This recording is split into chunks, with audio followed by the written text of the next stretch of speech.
करते आज? कपडे ऑफिसचे तुझे तू आहेस माझ धुचेत ना.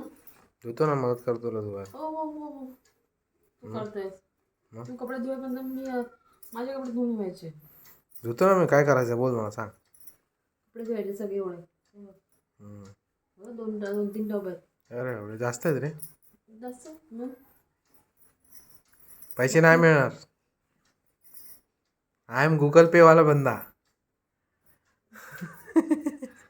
पैसे बिसे काय मिळणार आल्यापासून ना पैसेच भेटत नाहीत नवऱ्याच्या वॉलेट मध्ये खिशामध्ये. काय नाही मिळणार. काय त्या गुगलचं पण आहे. पैसेच नसतात. जा करून घे जा काम. कपडे धुवून घे. काय हेल्प लागेल तर हाक मार. काय हेल्प नको, शांतपणे जाऊन बस. ठीक आहे चाल. कपडे धुवून घेऊ दे. चाल. ऑफिसचे कपडे तुझे सगळे.